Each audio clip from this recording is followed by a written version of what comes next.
Hey kids, you're about to listen to a comedy podcast. That means that none of this is medical advice. If you need medical advice or medical care, please contact your doctor.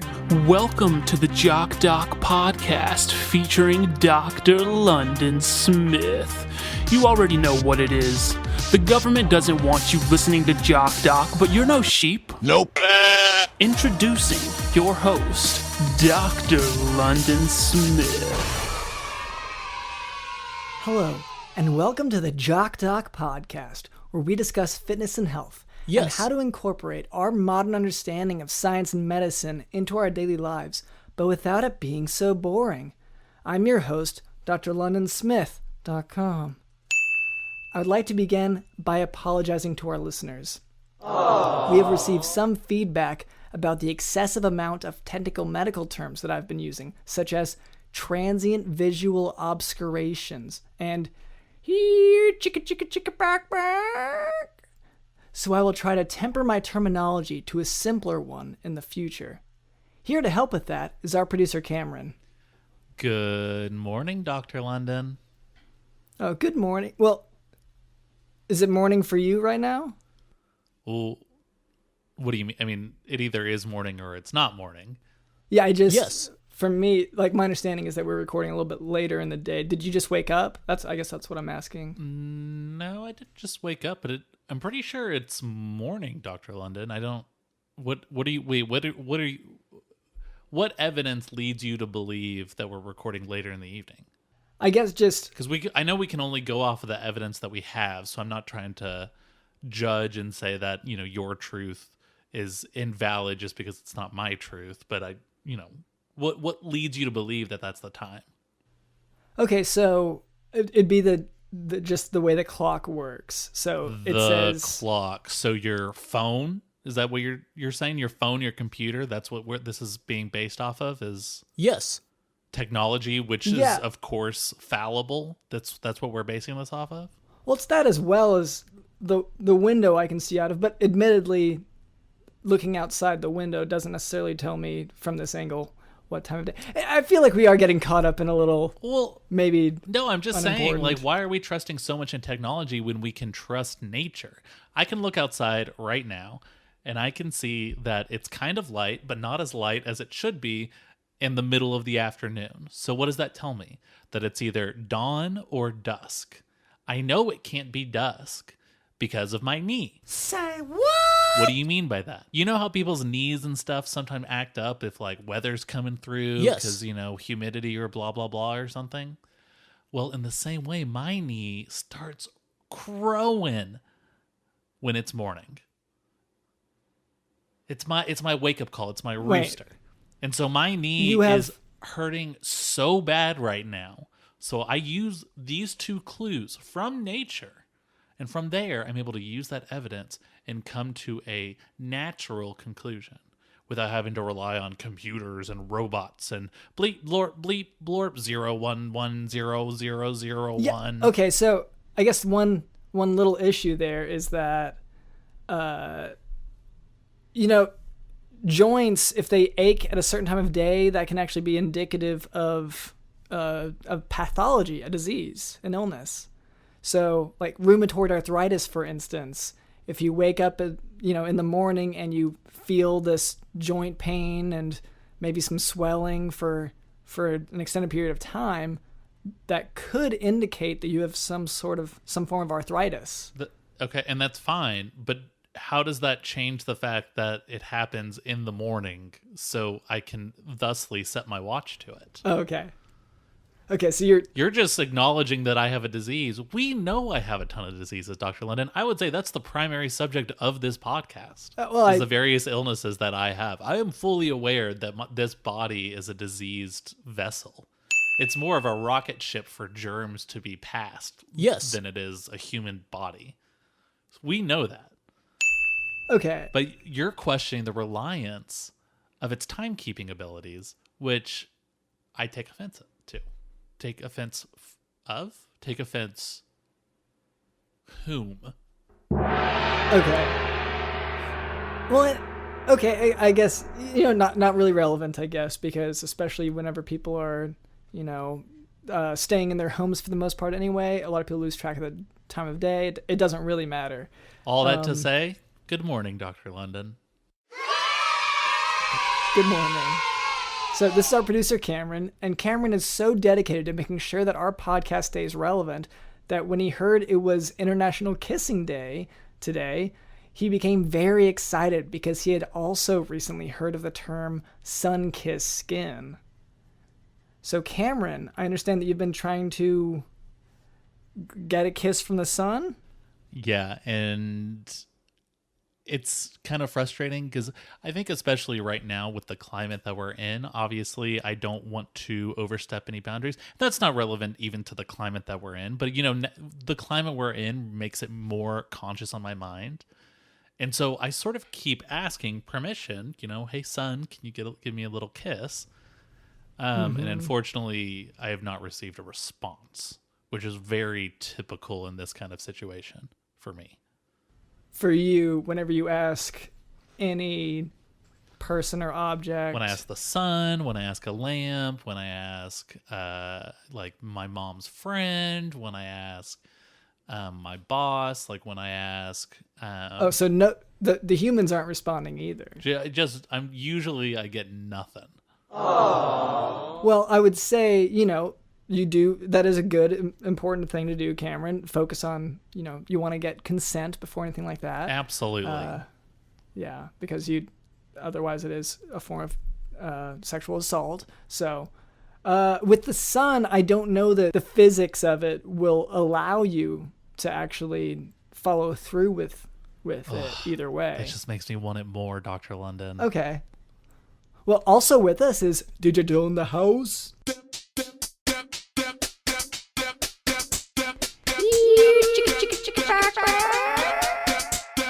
Digital in the House.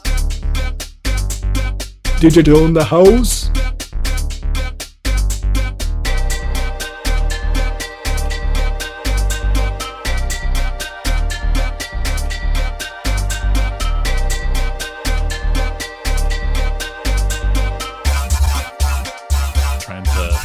Judge and say that your truth is invalid just because it's not my truth. I think especially right now with the climate that we're in, obviously I don't want to overstep any boundaries. That's not relevant even to the climate that we're in, but the climate we're in makes it more conscious on my mind. Yes.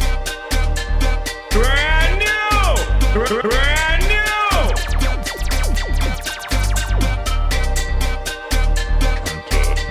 Judge and say that your truth is invalid just because it's not my truth. And later, Cameron tells me that we can expect a special guest, an actual doctor. That's right, Dr. London. He's probably a friend of yours or something, right? Don't all y'all know each other? Well, not necessarily. I mean, assuming that he's a medical doctor, then there's a chance that I've met him or seen him. I guess I'm just not aware. Well, but you know everyone who's a doctor, right? Like, yes. If I wanted to meet someone or get a hold of someone who was a doctor, I could go through you, right? I mean, right? Well, no. I guess the point I was making there is that you don't. Okay. So if hypothetically, if our entire friendship and this podcast was based around the fact that I'm trying to meet Dr. Dre, you're telling me that you are unable to do that? Okay, well, to my knowledge, the answer, I guess, in short, would be no, because I don't personally know Dr. Dre, in part because, to my knowledge, he is not a medical physician. You take that back. You take that back. To my limited knowledge, you want me to take that back? Yes. I guess I'll withdraw all statements on the matter. Okay. Wish you would just withdraw all statements in general. Yes. Yeah, well, it's kind of difficult whenever I'm, the host of a podcast. But we can go on. Yeah, we can change that anytime. The host of this podcast is a fluid thing. Nothing set in stone. Just something to keep in your mind, Dr. London. Okay, well, before we move on, I would like to address a bit of listener feedback. I found this note attached to a dart that I found in my neck after I woke up while, I had taken a walk through the woods while trying to go camping. Anyway, you weren't going camping. You were burying something. That's neither here nor there. Like, really, we're supposed to focus on this note, not what I. Did you spend the night? Did you spend the night in the woods? Like the whole night? Did you sleep on the ground? Yes or no? Or did you go out to the woods, bury something really late at night, and then come back and are trying to tell people you went camping? Oh, I went camping. Well, the problem is, as I said, so a dart went into my neck. So I didn't keep track of time while that happened. I don't know how long I was out, when I woke up, any of that. But I assume it was listener feedback because there was a note attached to that dart and it said, quote, "Congratulations, Kathleen. I hope you are doing well. My grandson has graduated and we are very proud of him. How are your kids? My husband has hemorrhoids. It is not fun. Hope you are well. God bless you and your family. Love, Faith." End quote. So first of all, I would like to thank these listeners so much for their insightful question, or I guess one listener. To answer your question, I actually do not have children. Nope. And I agree that hemorrhoids are not fun. Nope. As a small side note, and Cameron, maybe you can speak to this, but I actually do not typically go by the name Kathleen. Nope. I tend to prefer drlondonsmith.com. But anyway, how is this relevant to me? What? Why'd you mention my name? Because sometimes you give me nicknames, and maybe this is one of the nicknames you've told people. No, but I don't know this person. Okay, I was just checking. So I tend to prefer drlondonsmith.com, but if Kathleen is easier for our listeners to say, or if it's more comfortable, that's also fine with me. So to this listener, thank you for listening. I mean, you know full well that most of our listeners can't talk at all, either due to their age or due to an accident. I guess I wasn't aware of that. Is this more of, because you haven't really been bringing up the listener statistics lately. Yeah. And I assumed it was because, there's nothing remarkable about them. I mean, there's not anything remarkable about them because they can't even talk. But yeah, I mean, a new demographic that we've definitely been appealing to a lot lately are people who have burned themselves with acid. Okay, and you see that as, I guess it doesn't matter how you see it because that's the demographic. Yeah.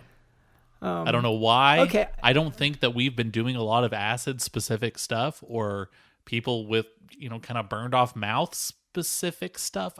We haven't really been doing that kind of stuff, but yeah, I can't argue the numbers. Yeah. Okay. Well, I mean, good to know. And to those listeners, thank you for listening. And I guess we'll try to make some of the content a little bit more disability friendly. Actually, I have some listener feedback right here. I completely forgot about this. Can I read this real quick? Sure. Yeah. Great to hear from our listeners.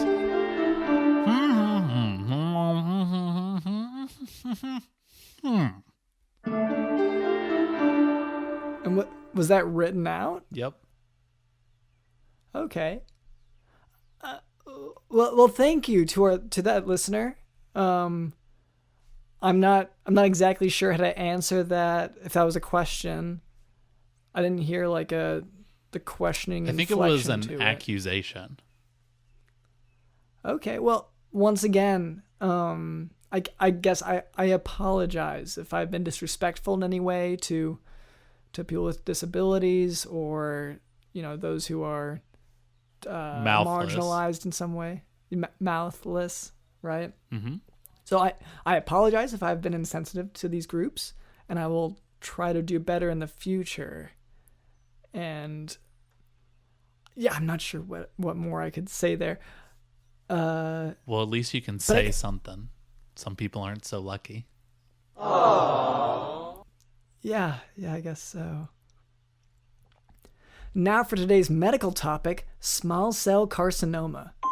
Small cell carcinoma is a neuroendocrine carcinoma that exhibits aggressive behavior, rapid growth, early spread to distant sites, exquisite sensitivity to chemotherapy and radiation, and frequent association with distinct paraneoplastic syndromes, including hypercalcemia, Eaton-Lambert syndrome, syndrome of inappropriate antidiuretic hormone secretion, also known as SIADH, and many others.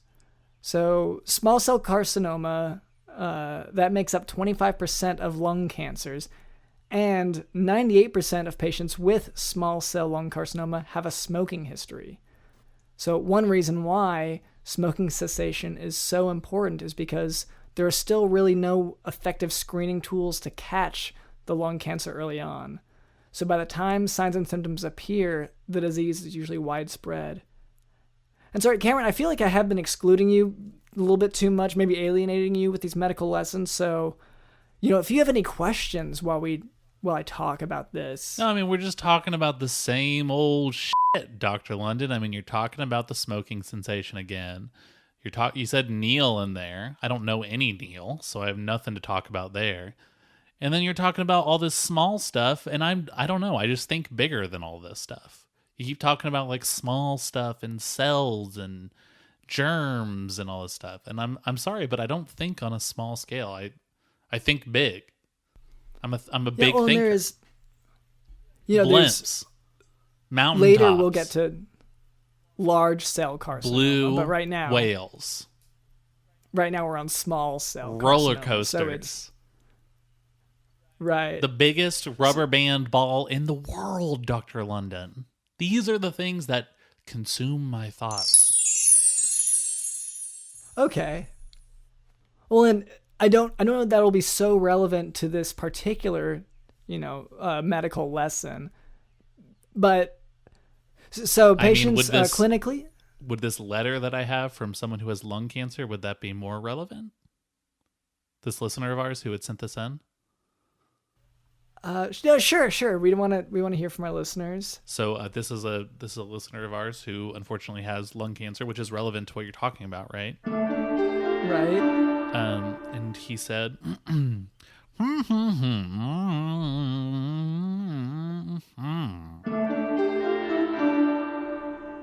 okay.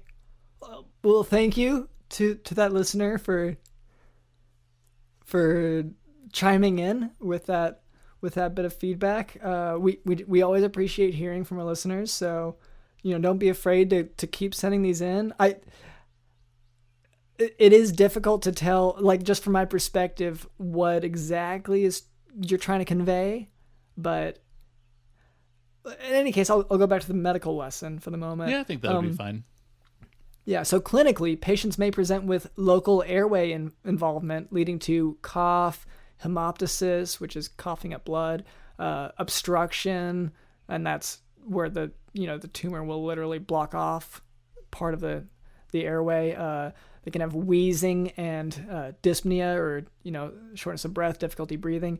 Patients may also have what are referred to as constitutional symptoms, such as anorexia. I've had that. A constitutional symptom? Yeah. Trust me. Okay. Drank too much milk or something. I don't know what was going on, but nothing was happening for a while. I'll say that. So you had some anorexia from that, or weight loss? No, constitutional problems. I'm saying, like, I don't know if it was the milk. I don't know if it was the amount of cheese I had. I don't know what it was, but I had constitutional problems for like 4 days. So it was bad. You were constipated, is what you mean. We don't have to get dirty. Okay, well, anyway, so patients may have these constitutional symptoms, but once again, these symptoms don't typically appear until the patient is in advanced disease. So now we'll cover. And I do want to say, look, I'm not a doctor, and I'm not going to sit here and claim that I'm a doctor or that I know better than anyone else. But anorexia is not one of the causes of constipation. That's actually the opposite. I understand that person is not going, number 2, and so it can be easy for them to think that they are constipated, but that is because they're not putting food in their mouth, Dr. London. That's why they're not able to do that. Yeah, so I just want to, for the record, I think it's important that we're accurate on the show. Yeah, so anorexia, what I'm referring to, is just the not eating, whereas I think what you might be referring to is the psychiatric illness, anorexia nervosa, maybe, which is, a not eating to the point that you have decreased BMI and everything. Anyway, so it sounds like you listened to key words that I was saying, but not at all what I was saying at all. Okay, well, so right now we're going to go ahead and cover some of the perineoplastic syndromes associated with small cell carcinoma. I'm trying to explain to our listeners that the reason they're not pooping, if they're anorexic, is because they're not eating. Right. And it's not because they're constipated. So we'll discuss these a little bit more in depth whenever we discuss endocrinology. But for now, we're going to cover a couple common ones that are associated with small cell lung carcinoma. One common syndrome is syndrome of inappropriate secretion of antidiuretic hormone, or SIADH, in which the hormone that normally tells your kidneys to stop making urine is secreted in excess. So you end up retaining fluid rather than peeing it out.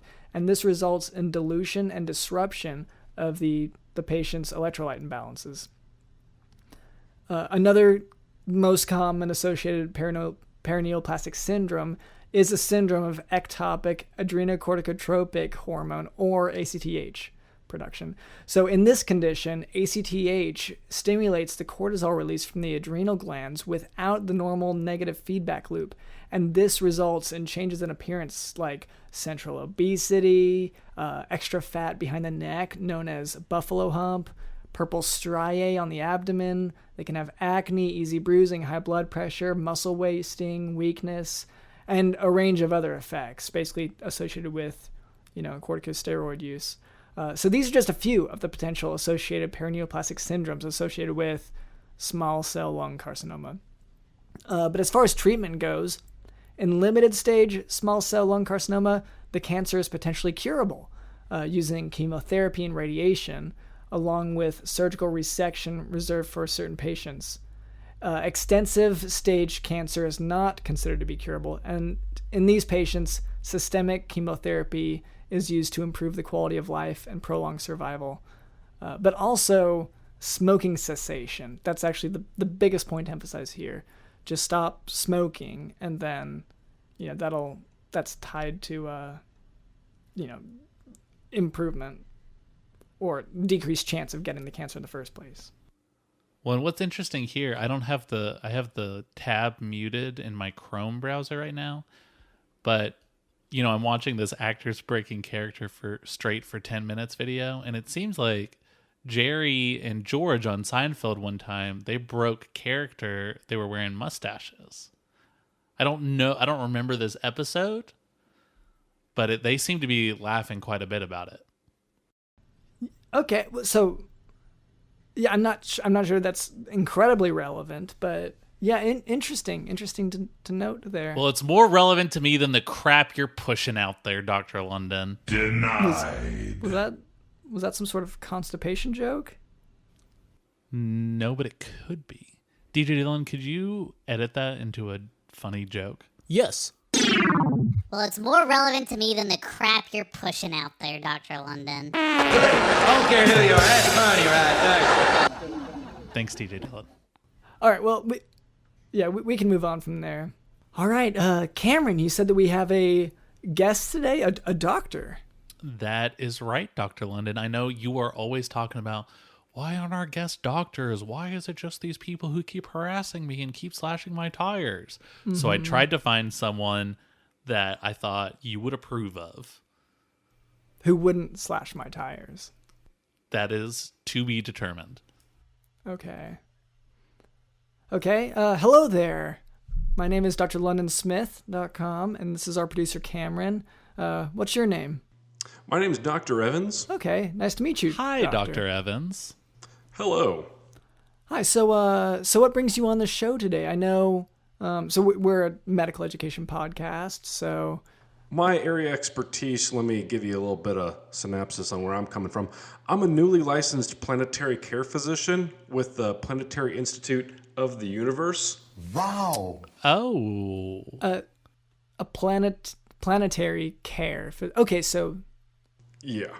Yeah, it's a latest institute of cosmology. We're basically in charge of gauging the health of planets within the Milky Way galaxy. And my latest assignment, which this will catch your interest, I just finished giving Earth its first physical examination. We've really not given it its due diligence up until just this latest millennium. So this is not unlike like the presidential fitness test. This is not unlike Far the above that.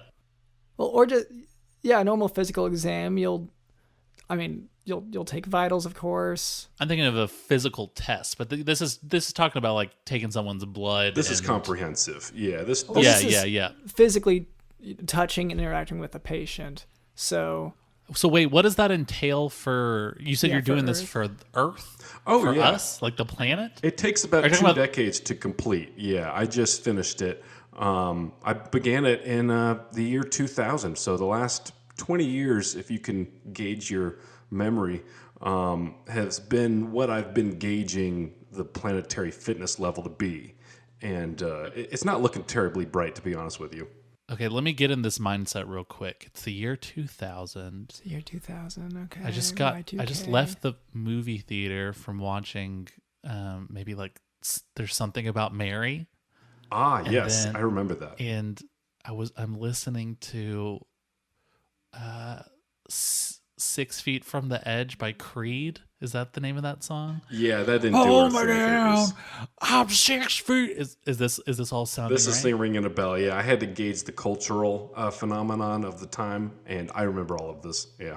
Okay. I'm in the right headspace now. We gave several factors to be considered, but I ended up giving it a terminal diagnosis, unfortunately. I just finished my conclusions the other day, and I have to give Earth optimistically 6 to 8 months to live before it can no longer sustain life. Wait, Earth itself is going to die? Unfortunately, Yes. no, not Earth. It won't be able to sustain life. So more specifically, it's a terminal diagnosis for the prevailing species on Earth, being humanity, you guys. So you won't be able to live What'd you here say? anymore. Hold on, you say you guys.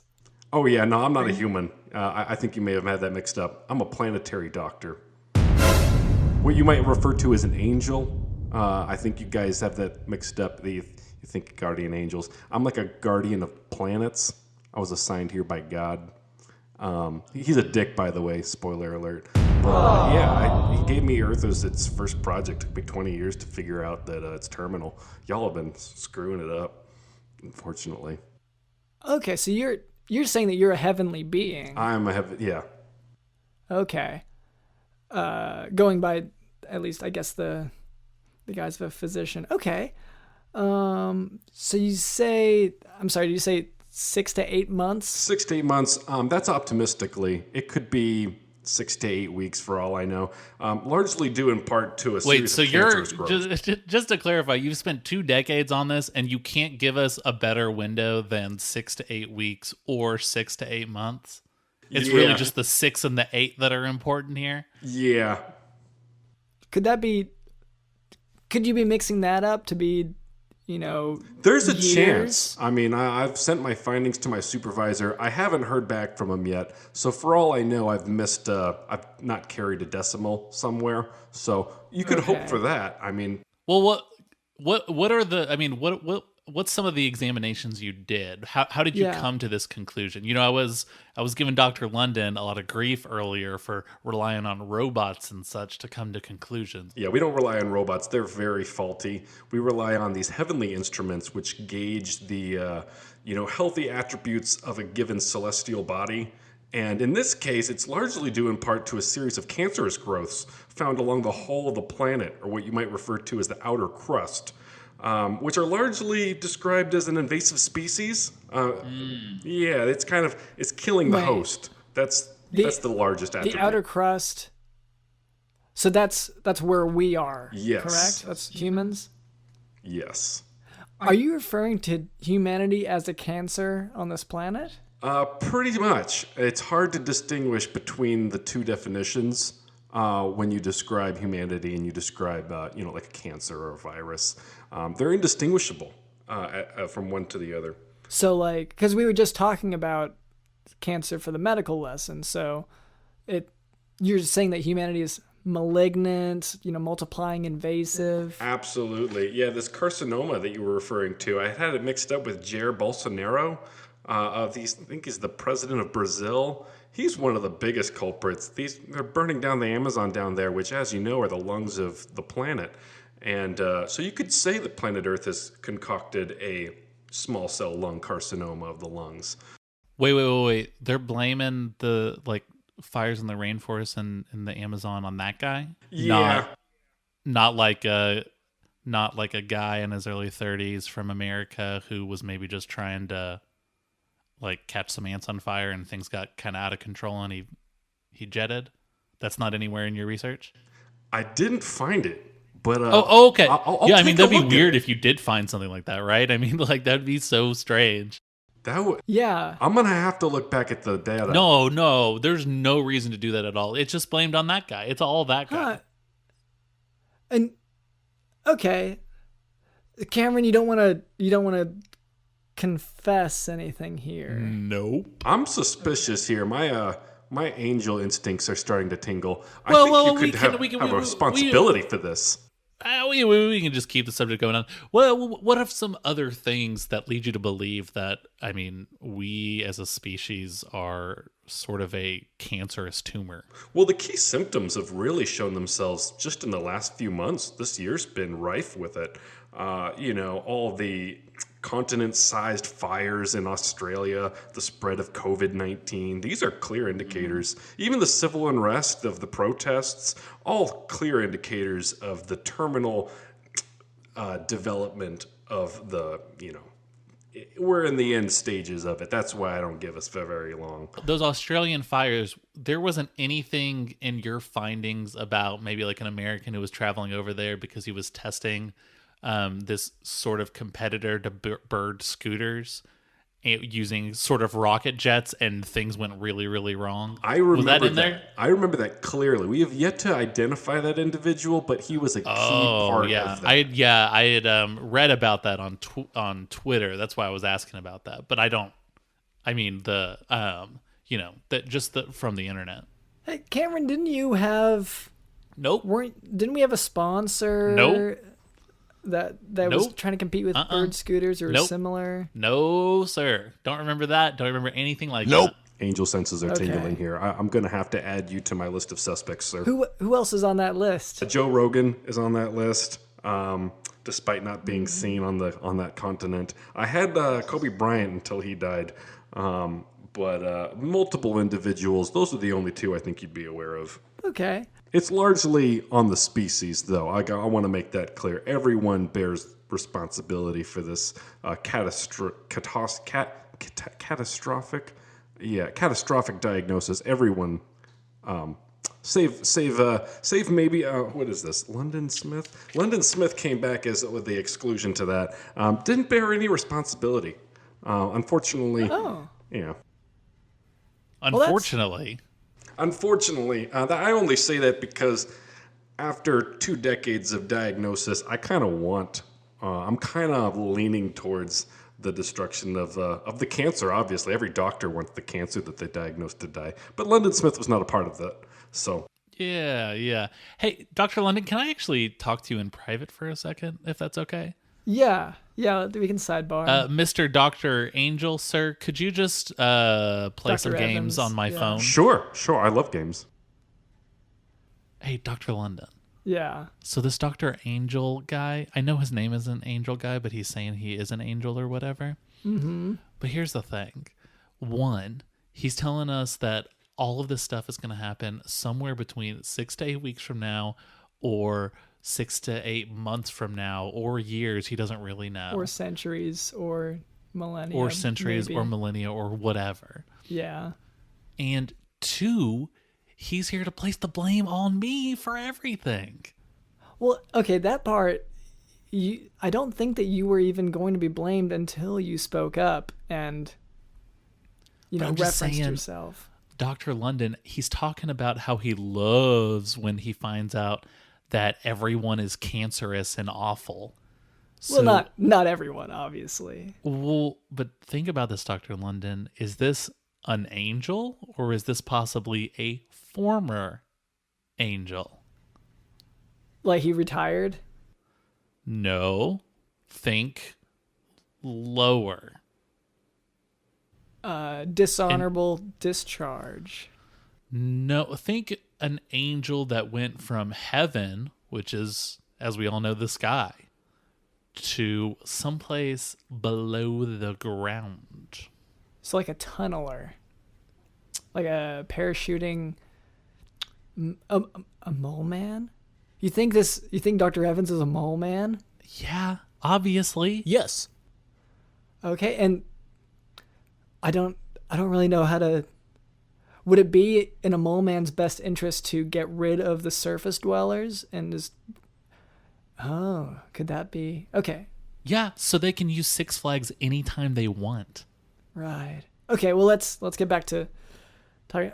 So, Dr. Evans, Yes. did you conduct a lot of your research underground by any chance? Oh, yes. I had to place these gauge instruments, heavenly gauge instruments, to gauge the health of primarily the Amazon, being the world's lungs. And so that's where a lot of the data came from. Okay. And so, but underground was the method. Yes. Did a lot of your data collection and research, was that conducted underground, like just for the most part? No, the actual research was conducted in heaven.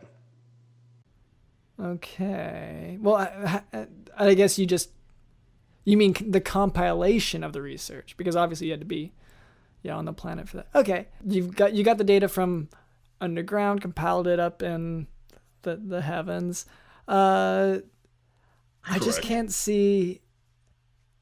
I do think it's odd that I am the sole exception to being a cause of the malignancy, because as much as I do try to be eco-friendly, I sometimes mess up. In all honesty, that could very well be an anomaly. It's the first time I've seen such an exclusion.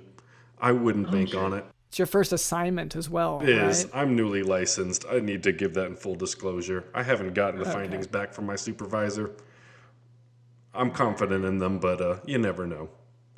I did want to explain the silver lining, though. It's not all dire. Okay. Yeah, the silver lining is, as much as 99% of the, surface dwellers will perish in about 6 to 8 months, there is an outside chance of a dystopian-like post-apocalyptic existence going forward, which could be fun. I've seen plenty of movies that really hype that up, like The Matrix. You could really see humanity flourishing in such an environment. So I would focus on that as the positive outcome here. You watch a lot of movies? I do. We're big fans up here. Okay. So you watch a lot of movies, at least like The Matrix and, I don't know, maybe Mad Max or something? Yes, strictly sci-fi is our choice. We don't understand the cultural references of the rom-coms. Right. Okay, and you say that it'll be this great society, but you said 1% will be remaining? Yeah, that's optimistic. Most of you will die, but approximately 1% might be able to survive in a type of, post-apocalyptic environment, which, if it's anything like the movies, could be quite fun. Okay, so... Now, I have a question real quick, though. Is the 99%, are these people being chosen, or is this just a random number? That's more or less what I was about to get at. How do we make ourselves one of these 1%ers? You'd need to be a billionaire, most likely. You'd have to have the resources to live in a type of bunker environment. I mean, just look at that environment in the Matrix movies. How the hell did they build that? You'd have to be somebody like that Amazon CEO or Bill Gates. They're probably the ones that will survive, unfortunately. So this 1% is kind of the 1% you guys typically refer to, the 1% most powerful and all of those people, they're likely to be the ones to survive unless you can get in as like one of their personal slaves or something like that. That might be your best bet. So Dr. London, we should be good, right? Isn't that about where you're at? No. Okay, so financially? No. So I'm in the 1% most educated in the world, but not. Yeah, that's not going to count. I know that's wrong. That cannot be true. Denied. Even if it were, it wouldn't count at all, unfortunately. Yeah, that's what I'm saying. So yeah, that doesn't seem to matter. But you've definitely got like $1 billion, right? No, I think the cutoff is like 10 billion. So even $1 billion's not enough. Yeah, and I'm not. Well, I think if we can scrounge to get, like, if I could sell my PlayStation. And do you have any assets? Your Dr. best London? bet is to offer goods and services to the 1%. If you can get in as one of their providers in terms of service or goods. Oh, like a blood boy. Yes. I was gonna say a doctor. Yes. Which is more valuable in a post-apocalyptic world, a doctor or a blood boy? Well, what blood type are you, Cameron? It doesn't matter. Well, in this new world, O negative, I think, would be the preferred one. Since that's correct. They would want donor. O negative. I don't think Bill Gates is O negative. I am, unfortunately. It's just one of the areas in which I got an A+, so I'm A positive blood. So just the way the arrogance. I would get in contact with them very soon. You'll want to become one of their blood donors immediately to, get lumped in with that 1% that'll survive, because it'll be soon. We probably won't make it to Christmas. I mean, is there anything we can do to stop it? No, maybe 20 years ago.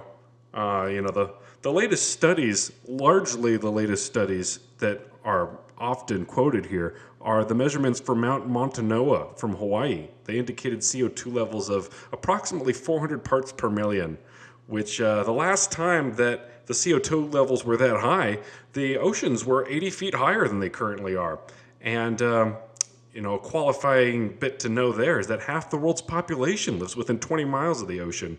So that's just half the world right off the gate. So you're saying that, like, there's a good chance that in this new world we'll all be getting into sort of like water sports and surfing a lot more. Oh yeah, that movie Waterworld is very accurate. Very accurate. Wait, Ooh, okay. I only know the ride. Sorry, you said 20 years ago we could have done something, but you're also saying that 20 years ago is when you started researching. Yeah, it was very hard to resist intervening and explaining this 20 years ago. But it's strictly against the guidelines. Once we start the diagnosis, we have to remain completely remote until the findings are completed. Yeah. Okay, so you don't have the... Is there a connection between your research methodology and the decline of the world? Because I'm seeing sort of a connection here just with these two data points right now, in that you started this research 20 years ago being like, well, if someone were to do something right now, it'd probably be fine. But then the more you've researched, the worse it's gotten. Yeah, it's true that the observer inevitably affects the observed, but what humans were doing 20 years ago, they just largely kept on doing. They've been sending out the warning signs with this climate change information for decades, going back to the 60s and 70s, and they just keep putting on the gas. So I doubt anything could have happened.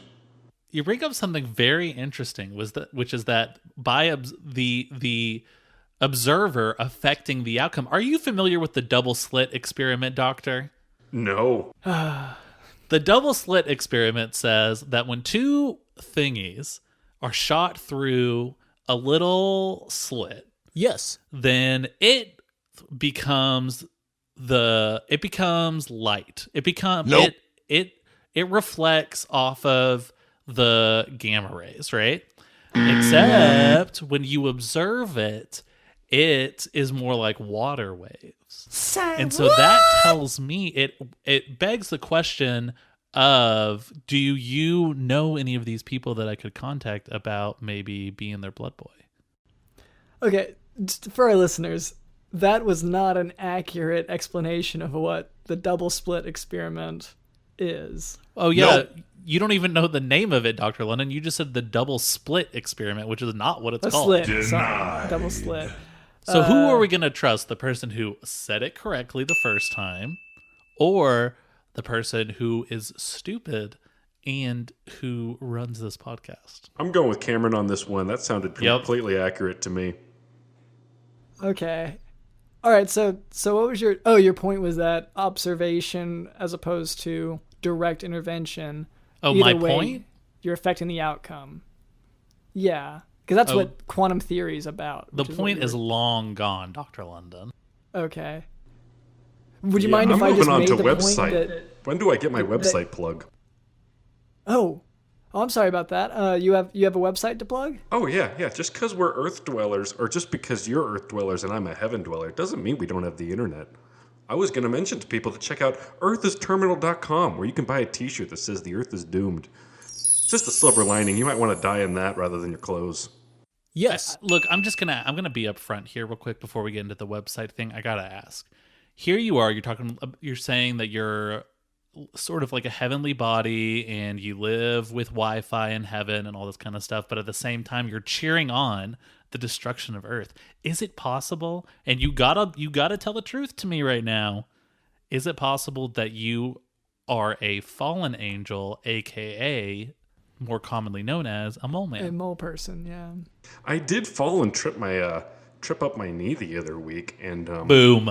Yeah. I have to confess, I do have to tell the truth. That is a true statement.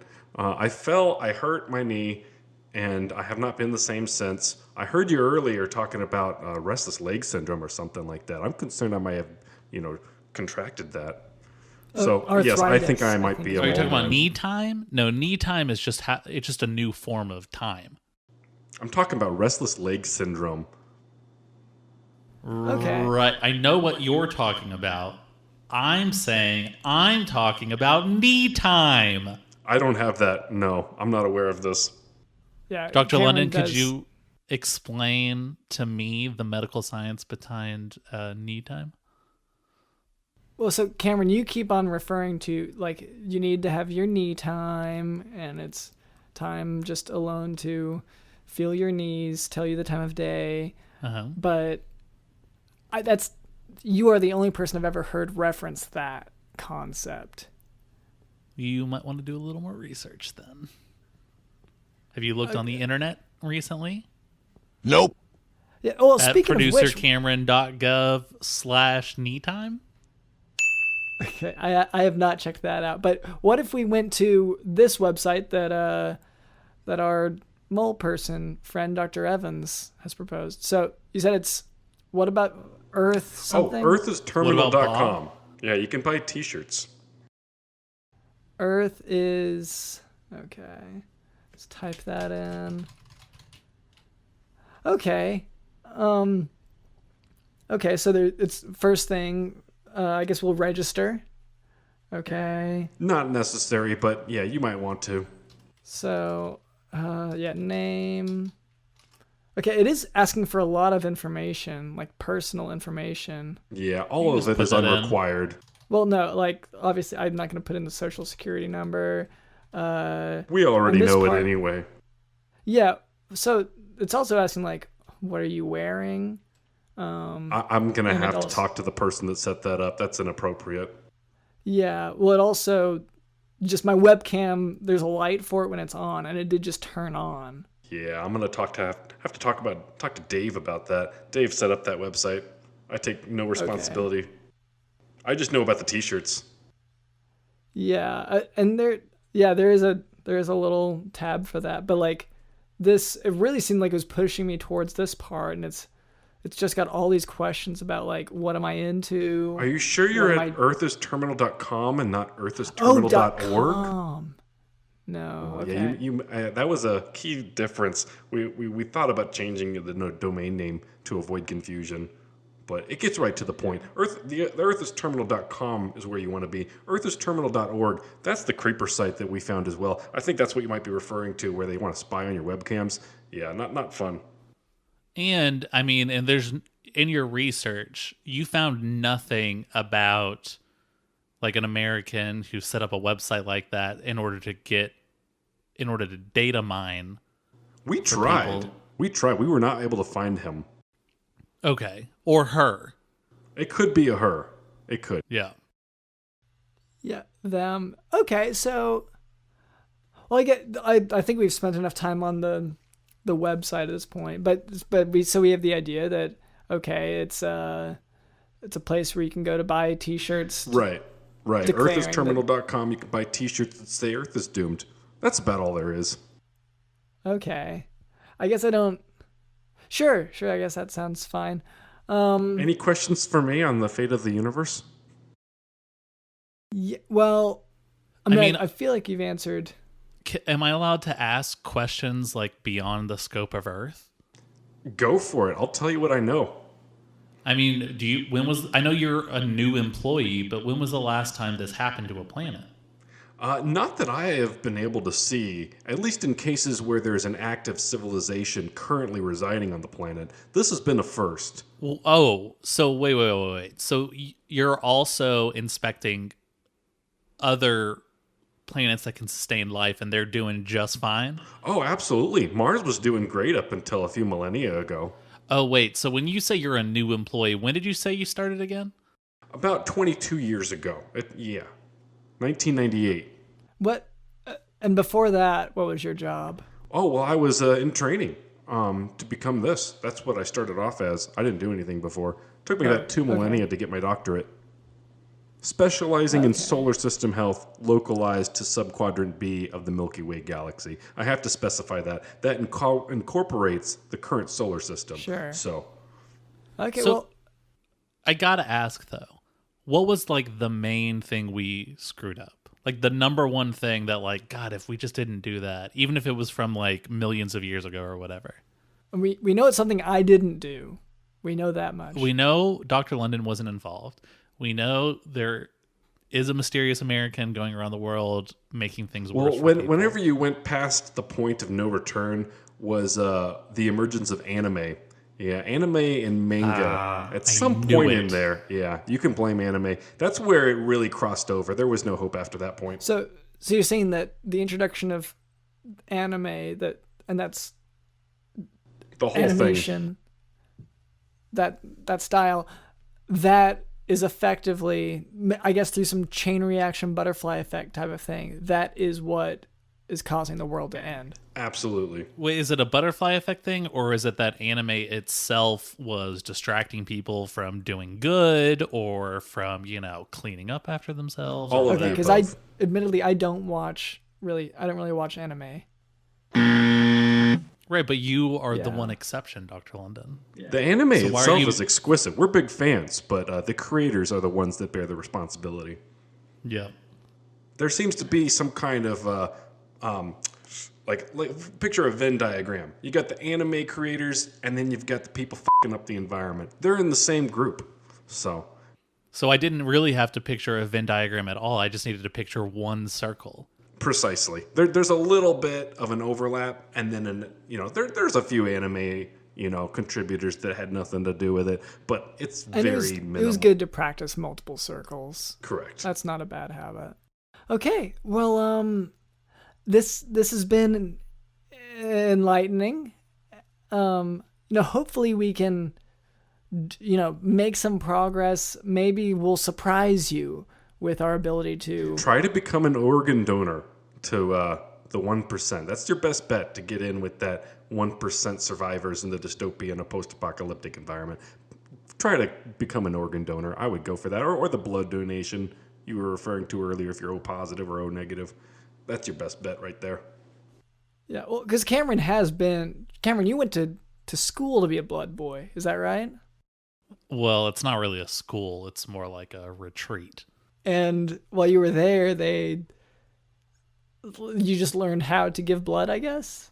To be completely honest, if you've been on a blood boy retreat, then you don't remember a blood boy retreat. Oh, it's like you know what I mean? Going to Vegas and going crazy or something? No, that's what happens in Vegas stays in Vegas. Yeah, but so if you go on a blood boy retreat, you do not remember what happened, and that's it.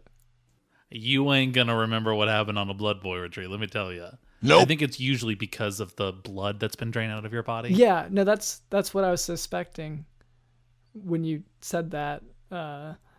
Okay, so I think that's probably a good time to wrap it up. I feel like we've kind of gotten as many lessons as we could out of that. I think in general, to our listeners, let's try to do what we can to help the environment. And hopefully we can... don't. It sounds like what our guest is saying here is that it doesn't matter, right? Correct. Yeah, but... We're way past the point to fix anything. That's the point. Do whatever you want. What's the thing where you hook up something to your pickup truck to make clouds of smoke way worse? I'm not sure. Is it rolling coal? I think it's rolling coal. So I would encourage all of our listeners to try to do that as much as you possibly can. You just pump just black smoke into the air with your car or your scooter if you've got a bird scooter. Oh, see, I drive a hybrid, so this isn't really... That's fine. You can just produce the smoke yourself. Just find something that produces a lot of smoke, hook it up to a hose, tape it to the bottom of your car, shoot that out the back. Who cares? Go for Throw it. your trash on the ground. Might as well speed kill it up. animals. Get it over with. Run over people with your car. Yes. The world is ours. Correct. Absolutely. I'm finding a lot of freedom in this, Dr. London. I'm encouraged. These are the silver linings that should be explored. So we should probably just end this before it goes any further. To our listeners, I would say I cannot endorse those ideas that Cameron just said. Really, we should just try to help one another, try to help the environment, try to eliminate waste, all of that. Since nothing matters, you know what I'm going to do? I'm going to eat that little packet that comes in beef jerky that says you're not supposed to eat it. Okay. I'm going to do it. I'm going to do it. So thank you to our guest, Dr. Benjamin Evans. It's been a pleasure. And what was that name again of the website, and anything else you'd like to plug here? earthisterminal.com. Yeah, you can get a t-shirt there. You can contact me if you have any additional questions. Before you die, of course. But yeah, I've said all I need to say. Thank you very much for the time. Yeah, okay. And thank you to our producer, Cameron, as always. Thank you to... Oh, sorry. I'm a bit distracted. I'm now watching watch this coal rolling ram go crazy when a Tesla is spotted. Okay. Cool. I'm learning a lot right now. Yeah. And thank you to Digital in the House. Well, the key symptoms have really shown themselves just in the last few months. This year's been rife with it. All the continent-sized fires in Australia, the spread of COVID-19. These are clear indicators. Even the civil unrest of the protests, all clear indicators of the terminal development of the, we're in the end stages of it. That's why I don't give us very long. The earth is doomed. The earth is doomed. The earth is doomed. The earth is doomed. The earth is doomed. The earth is doomed. The earth is doomed. I'm Dr. London Smith. I like smoking. Joints. I like smoking. Joints. I like smoking. Joints. I like smoking. Joints. I like smoking. Joints. My name is Dr. LondonSmith.com, and this has been the Jock Doc Podcast. See ya.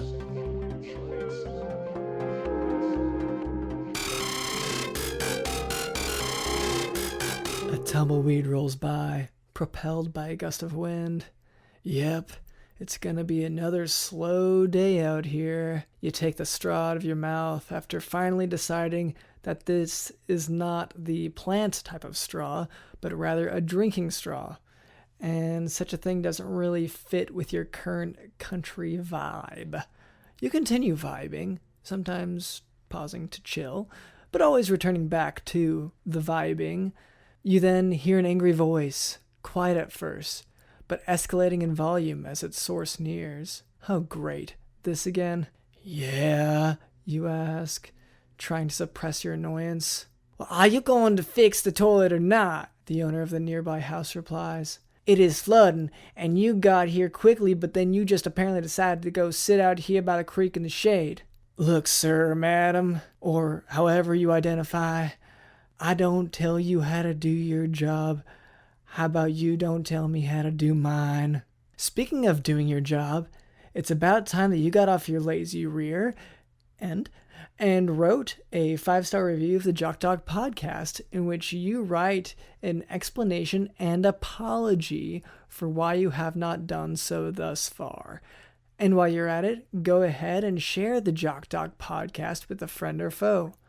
You can send them a link to your favorite episode or just send them our handy website, jockdocpodcast.com. And don't forget to take a peek at our posts on social media. We are at Jock Doc Podcast. Thanks for listening.